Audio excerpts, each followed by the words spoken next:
एक बार की बात है, एक गुरु और शिष्य दोनों एक अनजान नगर में पहुँचे। वहाँ पहुँचकर उन्होंने देखा कि उस शहर में सब कुछ बहुत सस्ते में मिलता था और सबका भाव एक समान था। यानी 1 टका में चाहे 1 किलो सब्जी लो, चाहे 1 किलो सोना लो, सबका भाव एक समान था। उसमें जरा सी भी ऊंच नीच नहीं थी। इस प्रकार वहाँ के माहौल को देखते हुए चेला बहुत खुश हुआ। उसके तो जैसे मज़े ही आ गए। उसे अब वहाँ माहौल खूब पसंद आने लगा।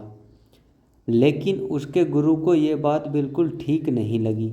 उन्होंने अपने चेले से कहा कि वत्स, अब ज़्यादा दिन यहाँ ठहरना ठीक नहीं है। यहाँ का राजा बिल्कुल मूर्ख है और उसके राज में गधे घोड़े यानी बुद्धिमान और मूर्ख सब बराबर समझे जाते हैं। अर्थात यह एक मूर्खों की नगरी है। अगर यहाँ का राजा कह दे तो दिन को रात और रात को दिन माना जाता है। इसलिए अब जल्दी ही हमें इस नगरी को छोड़कर कहीं और जगह चले जाना चाहिए। अगर हम यहाँ रहे तो कभी भी मुसीबत में फंस सकते हैं। गुरु की यह बात चेले को पसंद नहीं आई। उसने कहा कि गुरुजी, मुझे तो ऐसा कुछ भी नहीं लगता है। फिर भी अगर आप जाना चाहते हैं तो आप चले जाइए। मैं तो अब यहीं पर रहना चाहता हूँ। गुरुजी ने अपने चेले को खूब समझाया कि वो उनकी बात को मान ले और उनके साथ दूसरी जगह चले। लेकिन चेले ने अपने गुरु की एक न सुनी।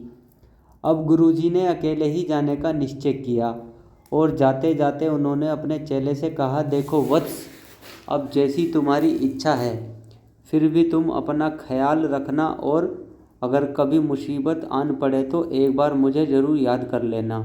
मैं उसी समय तुम्हारी मदद के लिए आ जाऊंगा। और ऐसा कहकर गुरुजी अकेले ही वहाँ से चले गए। अब चेला अकेला ही खूब मज़े से रहने लगा और खूब खाकर थोड़े ही दिनों में वो मोटा हो गया। अब एक दिन अचानक ज़ोरदार बारिश हुई, जिसके कारण एक घर की दीवार टूट गई और उसके नीचे दबने से एक बकरी की मौत हो गई। अब बकरी के मालिक ने वहाँ के राजा से शिकायत कर दी। राजा ने जब बकरी के मालिक को बुलाया तो उसने कहा कि पड़ोसी की दीवार गिरने से मेरी बकरी की मौत हो गई। तो राजा ने उसके पड़ोसी को बुलाया और उससे पूछा, देखो, तुम्हारी दीवार गिरने से एक बकरी की मौत हो गई है, अब इसकी सज़ा मौत है। ये सुनकर वो आदमी घबरा गया और बोला, नहीं राजा साहब, इसमें मेरी कोई गलती नहीं है। दरअसल ये सारी गलती तो उस दीवार को चुनने वाले कारीगर की है। तब राजा ने उस दीवार चुनने वाले कारीगर को बुलाया और कहा कि तुम्हें फांसी की सज़ा दी जाएगी क्योंकि तुमने दीवार सही से नहीं चुनी थी।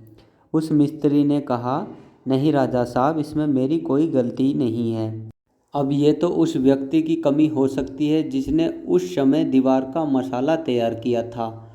लगता है उसी ने ठीक से मसाला तैयार नहीं किया होगा। यदि वो पूरी ईमानदारी से काम करता तो आज वो बकरी जिंदा होती। अब राजा ने उस व्यक्ति को भी दरबार में बुलाया और उससे कहा, देखो, तुमने कितना घटिया काम किया है। तुमने उस दीवार को चुनने का मसाला ठीक से तैयार नहीं किया। तुमने सरासर काम चोरी की है। अतः अब तुम्हें फांसी की सज़ा दी जाती है। ये सुनकर वो आदमी बहुत रोया और उसने राजा से खूब मिन्नतें की कि उसकी जान बख्श दी जाए। लेकिन राजा अपने फैसले पर कायम रहा। अब फांसी का फंदा तैयार किया जाने लगा। जब उस आदमी को फांसी दी जाने लगी तो फांसी का फंदा उसके गले में ढीला रह गया, यानी फंदा थोड़ा ज़्यादा बड़ा बन गया था। अब क्या किया जाए, क्योंकि फंदा थोड़ा बड़ा बन गया, फिर भी फांसी तो हर हाल में किसी न किसी को देनी है, क्योंकि मैं अपना हुक्म नहीं बदल सकता। तब सब लोग सोचते हैं और उसी चेले के घर पहुंच जाते हैं जो खा खा कर बहुत मोटा हो गया था, और उसको बुलाकर राजा के दरबार में ले आते हैं और उसे कहा जाता है कि अब तुम्हें फांसी दी जाएगी। यह सुनकर वह घबरा जाता है कि राजा साहब, मैंने तो कोई गुनाह नहीं किया है। राजा बोलता है कि तुमने कोई गुनाह नहीं किया है, मगर ये फांसी हम किसी और को देने वाले थे और उसके गले में ये फंदा ढीला आ गया है, तो मैं अपना हुक्म नहीं बदल सकता, किसी न किसी को तो फांसी देनी ही है। ये देखकर चेला बहुत घबरा गया।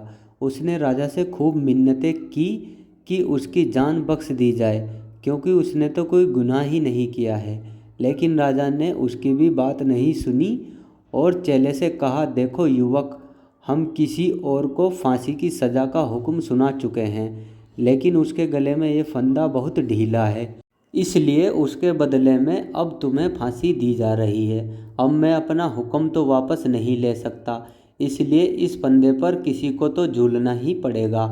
अब तो चेला बहुत ही घबरा गया, क्योंकि मौत अब उसे अपने सामने ही नजर आ रही थी। तभी उसे अपने गुरु की बात याद आई और उसने मन ही मन अपने गुरु को याद किया। इसके बाद उसके गुरु राजा के दरबार में पहुँचे और कहा, हे वत्स, तुम्हें घबराने की कोई ज़रूरत नहीं है, क्योंकि यह बहुत शुभ घड़ी है।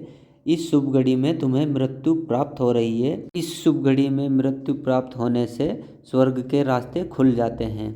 यह बात सुनकर राजा आश्चर्यचकित हो गया और उसने कहा, हे गुरुवर, जब ऐसी ही बात है तो इस फांसी के फंदे पर मैं चढ़ूँगा और मैं स्वर्ग में जाऊँगा। तो ये बात कहकर राजा फांसी के फंदे पर चढ़ जाता है और इस तरह से एक चौपट राजा की मृत्यु हो जाती है। तो दोस्तों, आज की कहानी में बस इतना ही। आज की कहानी आपको कैसी लगी कमेंट बॉक्स में बताएं। कहानी पसंद आई हो तो वीडियो को लाइक, चैनल को सब्सक्राइब करें। जय हिंद।